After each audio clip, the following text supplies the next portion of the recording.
Hi, everyone. We're so excited about launching Cults, and thank you so much for tuning in. Yes, thank you. Now, there are three things that make a podcast work. One, the amazing listeners who enjoy and support the podcast. You're here. Thank you. Two, the people who make it. We're right here, too. And three, advertisers. That's where we need your help. We have to put 1 and 2 together to get 3. That's right. In order to find advertisers, we need to learn a little about you. Here at Parcast, we strive to put our listeners first, so we don't want to run any random ad. We want to tell you about products we think you'll actually like and love. So, we have a quick survey that will help us find advertisers that appeal to our listeners. If we're going to interrupt the show, we want it to be worth it. So please go to podsurvey.com/cults and take a quick anonymous survey that will help us get to know you a little better. Even if you've taken a podcast listener survey before, this one is specific to our show, so we really need you to take it too. This survey will let us connect you to advertisers that interest you and enhance your cult's listening experience. Plus, once you've completed the survey, you can enter to win a $100 Amazon gift card. Again, that's podsurvey.com/cults. podsurvey.com/cults. That's podsurvey.com/cults. And you can win a $100 gift card to Amazon. Thanks for your help. Now let's dive into today's cult. Hi, I'm Greg Polson, and this is Cults. Today, we're going to take a deep dive into the lives of Marshall Applewhite Jr. and Bonnie Nettles, the founders of one of the world's most notorious UFO cults, Heaven's Gate. I'm here with my co-host, Vanessa Richardson. Hi, everyone. In part 1 of our 2-part episode, we will focus on Applewhite and Nettles themselves, their lives, their psyches, and how Nettles helped shape Applewhite from a well-liked college professor and musical theater enthusiast into an infamous cult leader who led 38 people to their graves. In part 2, we'll broaden our focus from Applewhite and Nettles to the cult they founded, known as Heaven's Gate. We'll learn about the different members of this cult, their beliefs, and the tactics Applewhite used to recruit followers who ultimately took part in the largest mass suicide ever on U.S. soil. Due to the graphic nature of some of this material, listener discretion is advised. We advise extreme caution for children under 13. I'll tell you who I am. As to whether or not you believe who I am or not is up to you. I'm from kingdom level above human. What does that yield? That yields immediately that the vast majority say, cult. His loyal followers believed him to be from kingdom level above human. But Marshall Applewhite, or Doe, as he was known to his followers, is now considered to be one of the most notorious cult leaders in recent history. Applewhite began the UFO cult, known as Heaven's Gate, in the early 1970s with his partner Bonnie Nettles, or T, as she was known among the members of Heaven's Gate. For over 20 years, Doe and T preached that they were sent by God to redeem humanity. They claimed to be the 2 witnesses referred to in the book of Revelations as prophets of God, and professed to be aliens, or celestial angels, who were temporarily occupying the bodies, or vehicles, as they called them, of human beings. But Heaven's Gate came to an end on March 26, 1997, in Rancho Santa Fe, California, when 39 people, including Marshall Applewhite, participated in a mass suicide in order to exit their vehicles and ascend to what they believed was an extraterrestrial spacecraft trailing comet Hale-Bopp, which would take them to heaven. But before we can discuss the deaths of Heaven's Gate members, we must first examine the lives of its leaders. Marshall Applewhite Jr. was born on May 17, 1931, in Spur, Texas, to a family that was, by all accounts, loving and generous. He had 3 siblings, 2 older sisters, and 1 younger brother with a severe intellectual handicap, who would later move into a state-operated home in Texas. According to Marshall's sister, Louisa Winstant, her brother was an outgoing, intelligent, handsome child with a lovely baritone voice. Though as loving as they may have been, Marshall's family was perpetually nomadic. His father, Marshall Applewhite Sr., was a Presbyterian minister who, along with his wife Louise, would move their family from one town to the next in South Texas, where they would found and build churches at each stop along the way. Vanessa's going to take over on the psychology here and throughout the episode. Now, please note, Vanessa's not a licensed psychologist or psychiatrist, but she has done a lot of research for this show. Vanessa, do you think that the Applewhites' nomadic lifestyle played a role in shaping the young Marshall Applewhite into the man he became?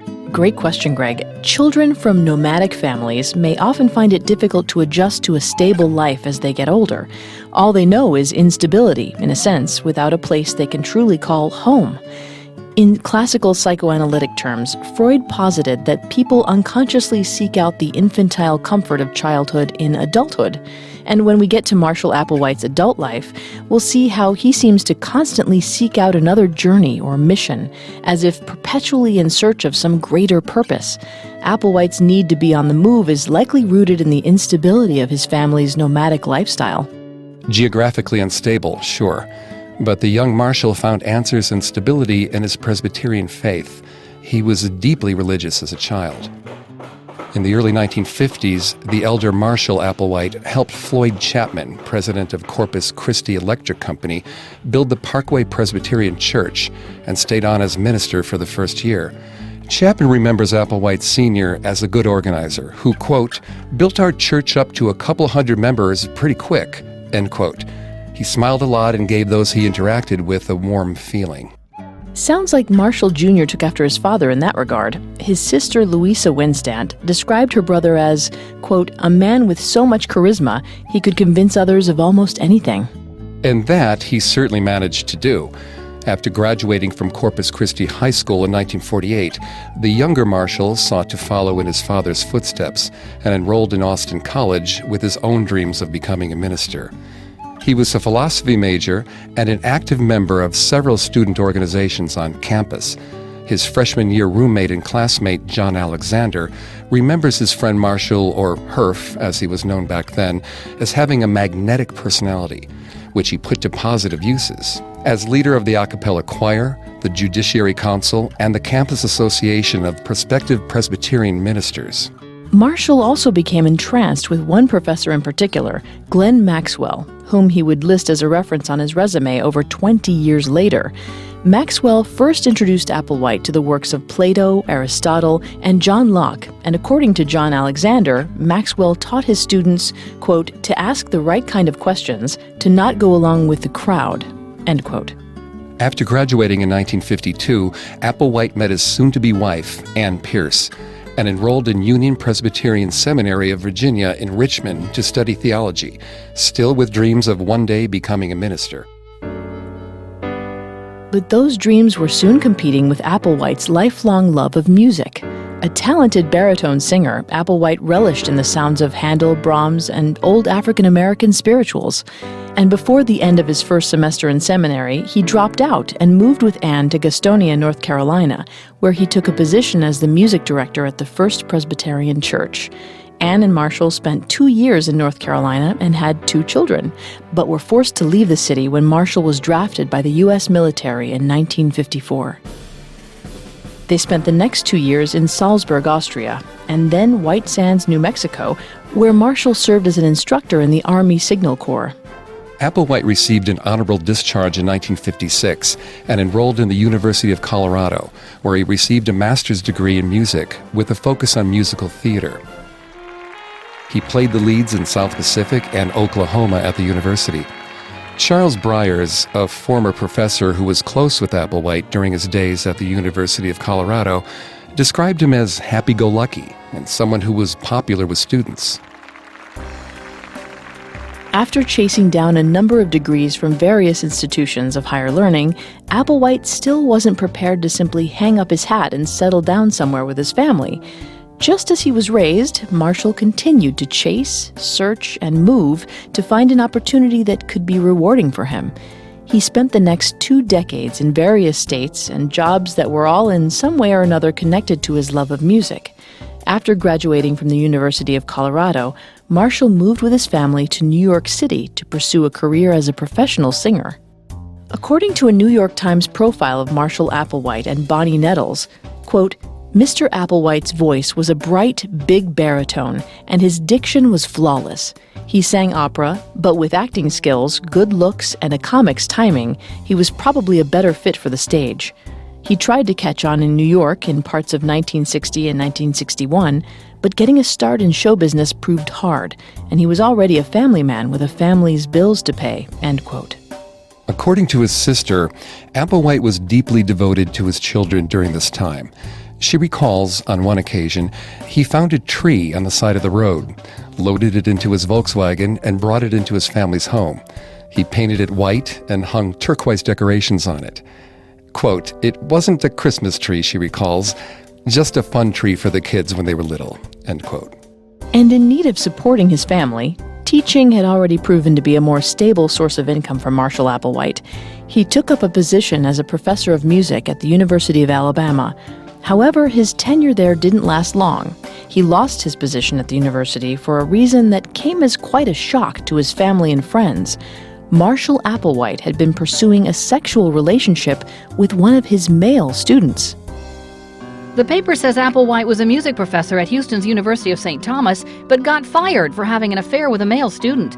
It says it was at that point that Applewhite went to a psychiatric hospital where he told doctors he needed treatment for what he called homosexual urges. That was in the early 70s. When the media began covering the suicides of Heaven's Gate members in 1997, there was a great deal of emphasis placed on Applewhite's sexuality as a driving force behind his metamorphosis from music teacher to cult leader.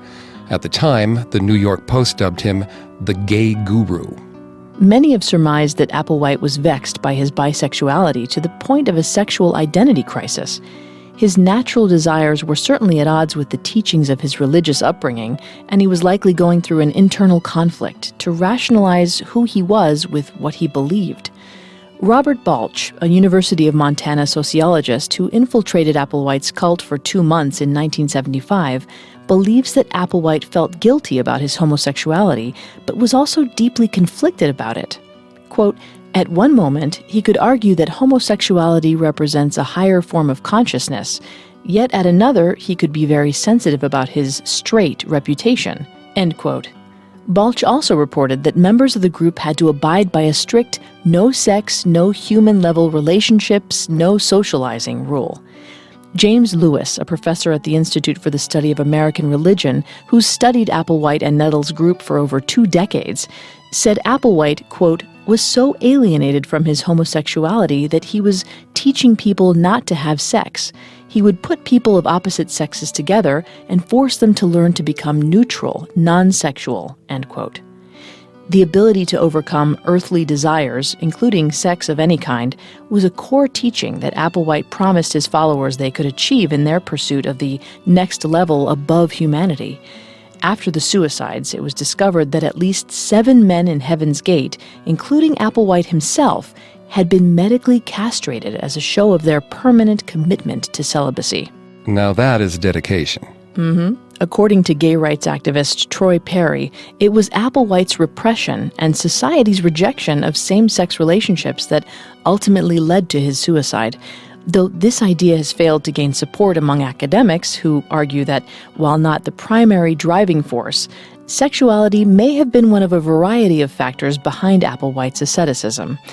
It isn't clear to what extent Applewhite's sexuality may have played a role in his ultimate metamorphosis into Doe, the alias and persona he took on in later years as the divine leader of Heaven's Gate. But what is clear is that Applewhite's affair with his male student tore his family apart. After Anne learnt of the affair in 1965, she and Marshall separated before divorcing 3 years later. Marshall left his family and moved to Houston in 1965 to teach music at the University of St. Thomas, a small private Catholic college. He eventually became the head of the music department there and well known in Houston's local arts community. He was the choral director of the Episcopal Church and sang 15 roles with the Houston Grand Opera. Many remembered him as a well-dressed, charismatic speaker who enjoyed being at the center of attention and was exceedingly generous and endlessly social. But Applewhite's mental state seemed to unravel as several stressors in his life came about. After he and his wife divorced in 1968, after 16 years of marriage, many that knew him said that Applewhite was devastated by not being able to be with his children. Applewhite also seemed to be living a double life. In some circles, he was known to be openly gay with the lover in the Montrose section of the city. Others remember him having a new woman around his arm every time they saw him. He also pursued a serious relationship with a young woman from a wealthy family in Houston. However, she ultimately left him under pressure from her disapproving family, who Applewhite's friends say threatened his life. Applewhite was so distressed that in 1970, he resigned from his position at the University of St. Thomas, citing depression and other emotional problems as his reason for stepping down. Father Thomas Braden, the university president at the time, recalls that Applewhite seemed mentally jumbled and disorganized near the end of his employment at the university. Quote, he was behaving somewhat oddly at the time. Just talking to him, he would mention things that had no connection to the thing he said before, end quote. And according to the New York Times, Patsy Swayze, the mother of the actor Patrick Swayze, who worked with Mr. Applewhite in a theater group in Houston, said she remembered many of the actors and actresses gossiping that their normally well-spoken colleague was suddenly starting to act strangely, talking about UFOs and preaching this strange religion. In her 2005 profile on Applewhite, Susan Rain concluded that he may have experienced a schizophrenic episode during this time, which caused his delusional thinking that people who knew him started to recognize. In 1971, Applewhite moved to New Mexico, where he opened up a delicatessen called the Sunshine Company. The restaurant was a hit, and Applewhite was popular with his customers. However, his stay was brief. Applewhite still believed in his musical and teaching abilities, and knew he would never find fulfillment in making sandwiches.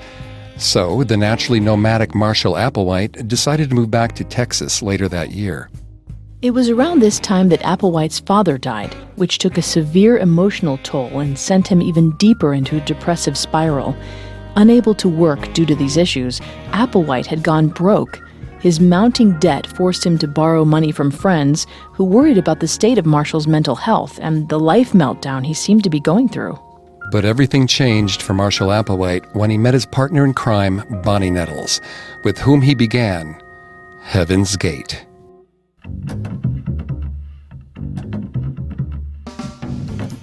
Sounds like we're about to get into a serious investigation of this duo. It definitely gets more complicated from here, Vanessa. Though investigation makes me want to go talk to Carter and Wendy. Yeah, right. This is so up their alley. Carter and Wendy are friends of ours who host a great podcast, Unsolved Murders, True Crime Stories, where they investigate cold cases every week. It's also a Parcast podcast. That's the same production company that makes our show, Cults. So if you like cults, you'll certainly enjoy Unsolved Murders. Unsolved Murders isn't a typical true crime investigation podcast. Every week, their team of writers and actors create an audio reenactment of the case's original investigation, so listeners feel like they're right there at the scene of the crime. Here, let's play a sample. This is a clip from their recent episode on the murder of Elsie Parabeck.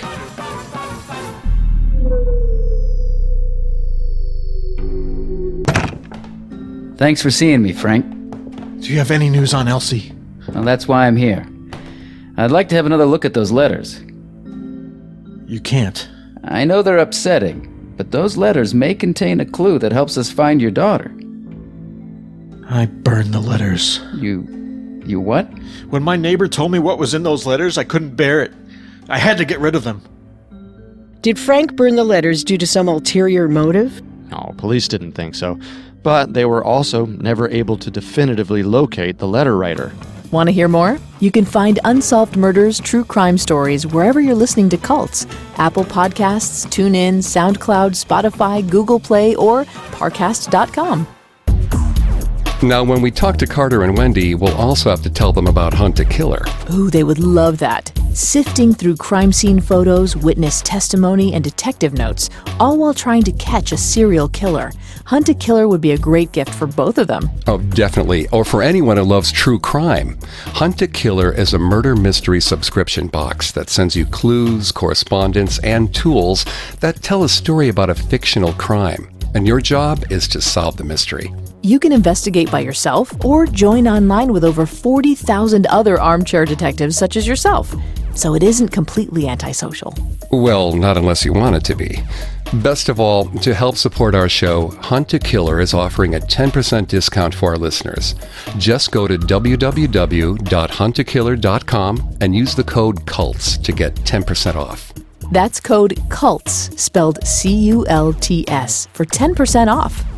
Now let's get back to our own murder analysis. The 65-year-old Applewhite was among 39 people found dead in his group's rented Southern California mansion. In the video, he styled himself as the Good Shepherd. If you follow me, I can not only make you fishers of men, I can give you the good news of the kingdom of heaven. Applewhite invited followers to change their behavior and overcome the world so they could someday leave their bodies behind. Those who do believe it stand a possibility of a future beyond this recycling time. Applewhite co-founded a UFO cult in the 1970s with an astrologer he met in a psychiatric hospital. That astrologer Marshall Applewhite supposedly met in a psychiatric hospital was a woman by the name of Bonnie Lou Nettles, or T as she was later known. Nettles was born to a Baptist family in Houston on August 29, 1927. She was baptized and born again in Christ in 1938. However, if you asked her yourself when she was born, the eccentric Nettles would have mentioned several other dates as well. As an adult drifting from her Christian faith, Nettles was drawn to alternative modes of mysticism and spirituality, which led her to believe she had lived past lives. However, her more level-headed husband, a businessman by the name of Joseph Siegel Nettles, was skeptical of many of his wife's ideas. Bonnie met Joseph after becoming a registered nurse. They married in December 1949 and had 4 children. But their 23-year marriage began to dissolve due to Bonnie's preoccupation with spirits and supernatural entities. Her rational husband just couldn't buy into this. Nettles believed that a long-dead 19th century monk named Brother Francis was a close companion who frequently spoke to her and instructed her on how to live her life. She also regularly conducted seances with different mediums in an attempt to contact other deceased spirits. Every Wednesday night in the dark of the Nettles' living room, Bonnie hosted a circle group of local folks looking to make connections with the beyond. Bonnie's unorthodox beliefs in New Age spirituality and the world beyond made her an outsider within the world she was living in. As her daughter Terry recalls, quote, "Mom and I didn't seem to fit in with everyone else. We'd go out and stare into the sky, and we'd swear we had seen a flying saucer. We thought, wouldn't it be fun if it'd just pick us up and take us away?" End quote. In 1972, Bonnie Nettles had visited several fortune tellers who told her of her future, in which she would meet a mysterious man who was tall with white hair and fair complexion, a fairly apt physical description for Marshall Applewhite Jr. It's important to consider that at this time in the 1970s, many academics believed that psychics and psychic phenomena, including ESP, precognition, and telekinesis, were not only genuine, but at the cutting edge of psychological research. The study of such paranormal phenomena is collectively known as parapsychology. When psychologists David Marks and Richard Kaman were confronted by several of their students at the University of Otago, telling them to wake up to the psychic reality, they began to research parapsychology and psychic phenomena. As they put it, quote, "We considered it entirely possible that the psychology of perception was about to go through a psychic revolution, and if so, we wanted to be included. But over the next 3 years of research, when we examined each dazzling claim of ESP or psychokinesis, PK, we discovered that a simple natural explanation was far more credible than a supernatural or paranormal one." End quote. Their research culminated in their 1980 book, The Psychology of the Psychic, a skeptical critique of parapsychology. The book debunks the existence of psychic phenomena and offers insight into the psyche of those who believe in psychic phenomena, despite a lack of evidence for its existence. One such process, known as subjective validation, describes the tendency of a psychic subject to find personal meaning in a broad statement of a psychic reading. Psychics tailor their readings to their subjects, who are the ones actually doing the work by making certain connections. As psychologist Ian Rowland notes, quote, "In the course of a successful reading, the psychic may provide most of the words, but it is the client that provides most of the meaning and all of the significance." End quote. Subjects are inherently susceptible to such tricks because they are there to believe.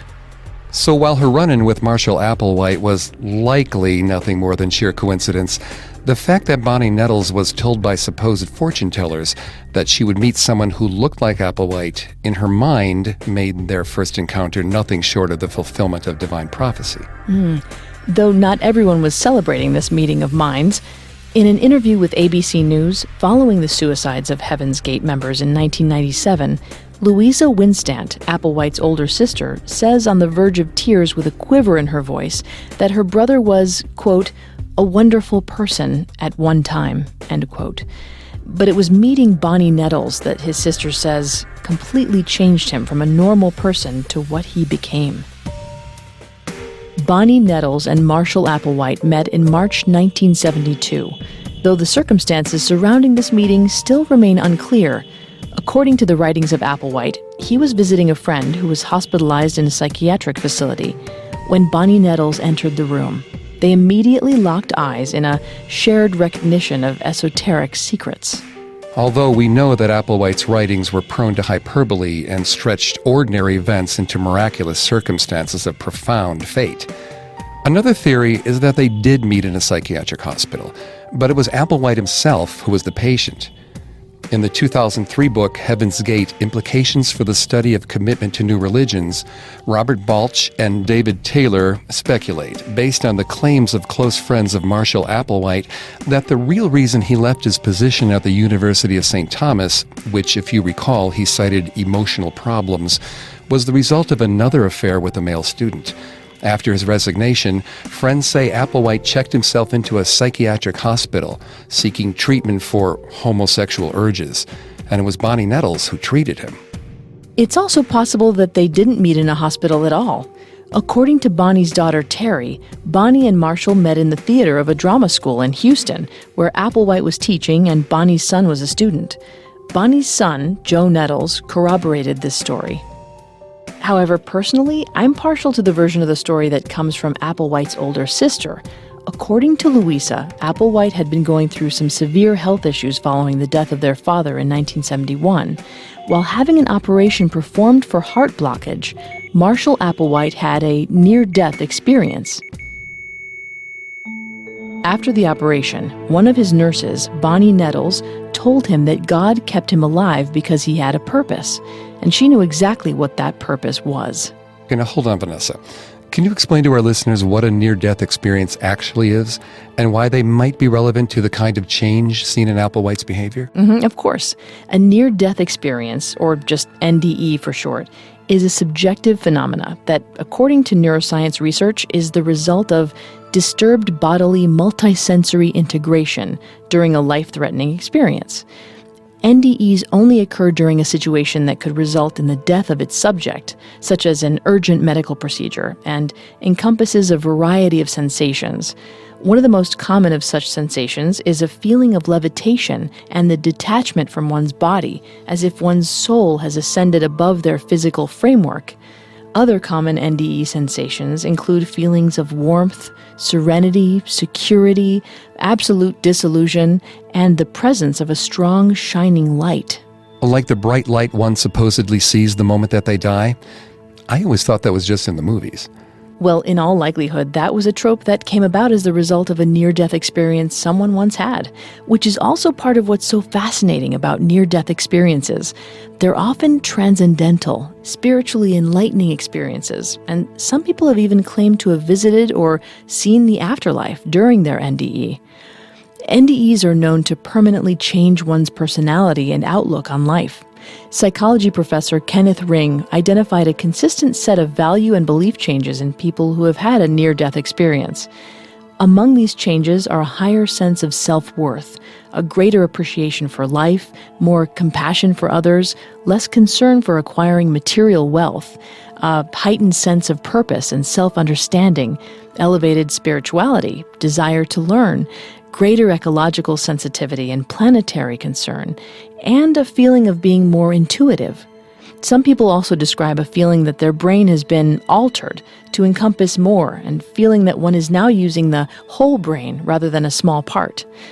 There's a common myth, popularized by journalist Lowell Thomas's foreword to Dale Carnegie's famous self-help book, How to Win Friends and Influence People, that, quote, the average person develops only 10% of his latent mental ability, end quote. However, researchers using MRI scans have concluded that there are no dormant parts of the brain and that most of the brain is active almost all of the time. However, research done by psychologist Bruce Grayson on near-death experiences revealed that not all after effects are necessarily positive. Changes in one's attitude and outlook can result in psychosocial and psychospiritual problems, often as a result of adjusting back to ordinary life in the wake of a near-death experience. So, to answer your question, if Marshall Applewhite actually did have a near-death experience, as his sister claims, prior to meeting Bonnie Nettles, then the kind of drastic changes that came about in his spiritual outlook and behavior would actually make perfect sense. Well, while we may never know the true story of how and where they first met, we do know that upon meeting, Nettles immediately performed an astrological reading on Applewhite and found an uncanny alignment between her stars and his own. This fascinated Applewhite, and he became enamored by her. However strange her ideas may have seemed, Bonnie Nettles was intelligent, well-read, and highly confident in herself and her beliefs. With his own life in a state of chaos, Applewhite found that Nettles was able to string together ideas about the cosmos and the nature of reality that gave a sense of order to the universe. Nettles came into the picture at just the right time in Applewhite's life to be able to have the impact that she did.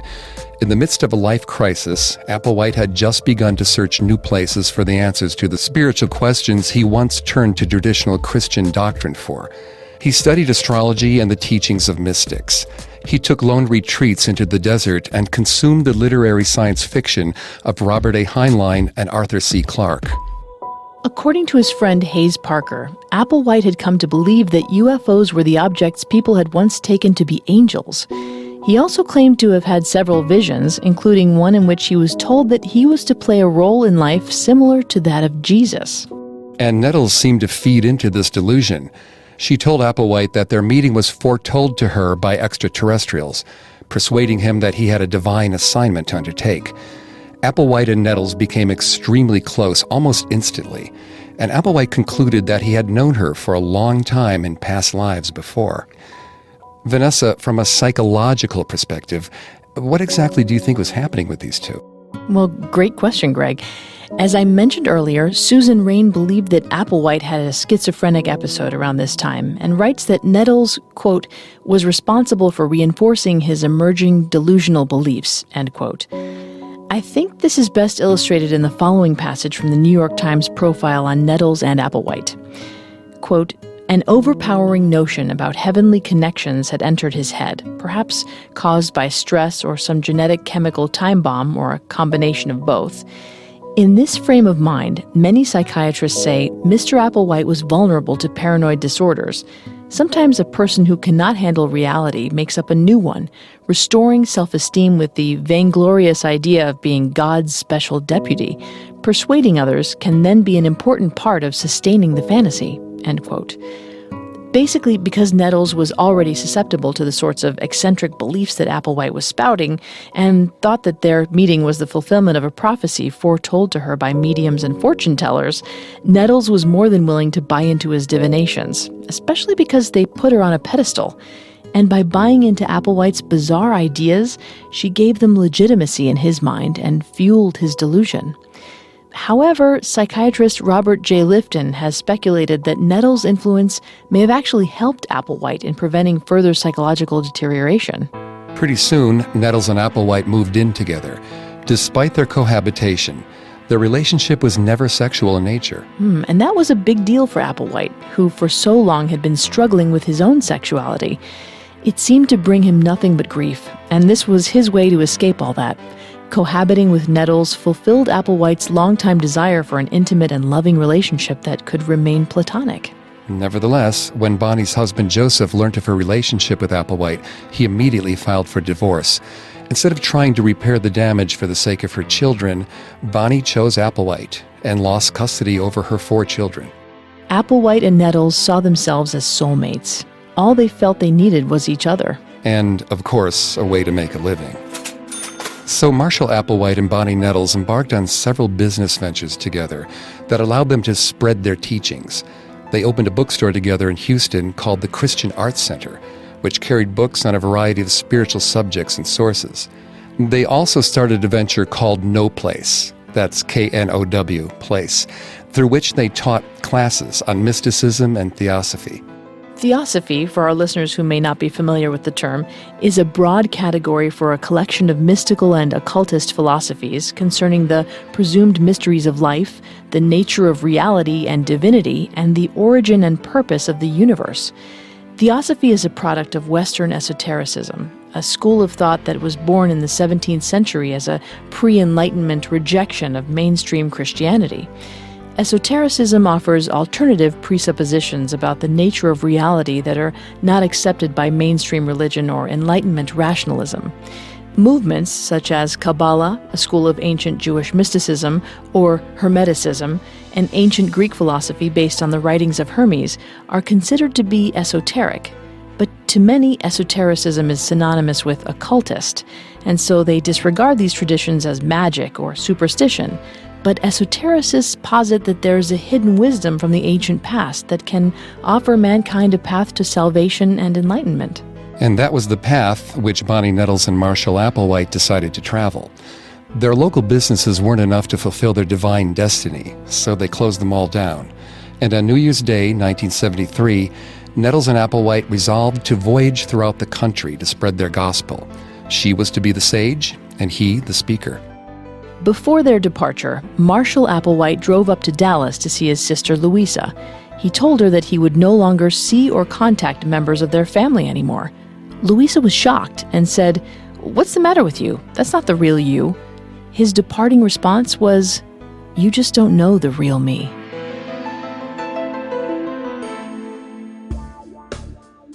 Once again, mirroring his childhood on the road, Marshall Applewhite and Bonnie Nettles set out on their journey throughout the Southwest and the West Coast of the country. They had no money and no plan. All they had was a mission from God to spread their teachings. The only problem was they had no one who would listen. Dr. Robert J. Lifton described their early travels as a, quote, restless, intense, often confused, peripatetic spiritual journey, end quote.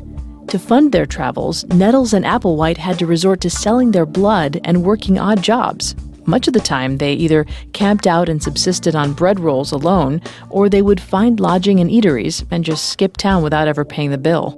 Nettles and Applewhite pondered the life of St. Francis of Assisi and read works by authors including Helena Blavatsky, R.D. Laing, and Richard Bach. Applewhite also continued to feed his love of modern science fiction. But it was the King James Bible that would be most significant to Nettles and Applewhite over the course of their travels. They mostly studied New Testament passages that focused on Christology, asceticism, and eschatology. Several months into their journey, Applewhite and Nettles formed a rough outline, laying out the basic tenets of their belief system. 1. Nettles and Applewhite are prophets sent by God to fulfill divine prophecy. 2. Nettles and Applewhite had been given higher-level minds than everyone else. 3. Nettles and Applewhite would be killed for their beliefs and subsequently resurrected from the grave and transported onto a spacecraft for all to behold. This event would be known as the demonstration. And of course, one of their most infamous claims was an interpretation of a passage from the book of Revelations. Quote, "And I will grant authority to my 2 witnesses, and they will prophesy for 1,260 days, clothed in sackcloth. These are the 2 olive trees and the 2 lampstands that stand before the Lord of the earth. And if anyone would harm them, fire pours from their mouth and consumes their foes." Can you guess who Marshall Applewhite and Bonnie Nettles identified as the 2 witnesses? Well, I'm guessing like all the other tenets you mentioned, it was about them. Exactly, and that's probably the most crucial way to distinguish between a cult and other religions or belief systems. Cults are almost always constructed around a leader, a living person to whom members must submit total loyalty. And if the leader is charismatic enough, a good way to get people to bend the knee, so to speak, might be to claim that this living person, who one can see and hear and touch, is actually divine. Well, Nettles and Applewhite certainly played that strategy. At one point, they even wrote up a pamphlet that described Jesus' reincarnation as a Texan, hoping those that read it would make the connection to Applewhite. But it was their claim regarding the Book of Revelations that gained them enough notoriety to at least be given a platform at a few churches and spiritual groups to spread their teachings and speak on their identities. At this point, they started referring to themselves as the Two, or as the media preferred, the UFO Two. Unfortunately for the Two, their ideas were widely denounced and poorly received wherever they went. No one was biting, and things weren't looking good for the Two. Until May 1974, when the Two became the 2+1. After months of correspondence with a friend in Houston, a scrappy real estate agent and mother of two named Sharon Morgan, Nettles and Applewhite went to pay her a visit. That day, she made the decision to convert to their way of life. Marshall Applewhite and Bonnie Nettles officially had their first follower. Applewhite and Nettles went by many names over the years. The Two, Bo and Peep, Doe and T, a reference to Applewhite's background in music education, and Guinea and Pig, which came from a declaration many remember Applewhite making, quote, "We are the Two prophesied in Revelation. God has sent us here as an experiment, so you might call us Guinea and Pig," end quote. Whatever you want to call them, at this point, Marshall Applewhite and Bonnie Nettles were no more. Those were just the names of two humans whose bodies hosted these extraterrestrial angels on a divine mission to redeem mankind. So after all that time spent on the road reclaiming his childhood and searching for a place and a purpose, Marshall Applewhite finally found what he was looking for all along: a new identity.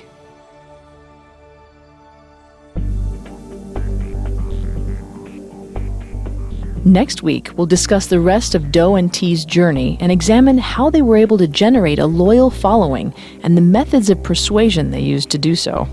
We'll also go into more depth about the practices and beliefs of Heaven's Gate, who the members were and the reasons they joined, and what compelled these people to end their lives in the largest mass suicide ever to take place on U.S. soil. Thanks again for tuning into Cults.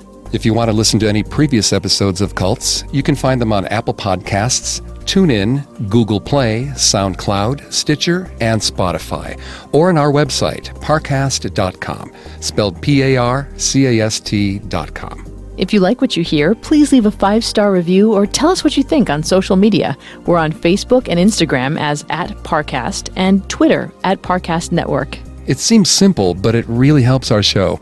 Join us next Tuesday as we continue delving into the twisted psychology behind the Heaven's Gate cult. Cults was created by Max Cutler and is a production of Cutler Media and is part of the Parcast Network. It is produced by Max and Ron Cutler, sound design by Ron Shapiro, production assistance by Maggie Admire, Carly Madden, Joel Stein, and Jeanette Manning. Cults is written by Donnie Goffstein and stars Greg Polson and Vanessa Richardson. For all you true crime lovers out there, I've got the coolest way for you to put your investigative skills to the test. Hunt a Killer is a murder mystery subscription box that sends clues to your door every month to help you solve your very own murder mystery. Apply for membership now at www.huntakiller.com. If you're accepted, they only accept 200 people a day, so answer the questions honestly. Your first episode will ship the same day, with no shipping charges. Best of all, to help support our show, Hunt a Killer is offering our listeners 10% off when you go to www.huntakiller.com and use the code CULTS.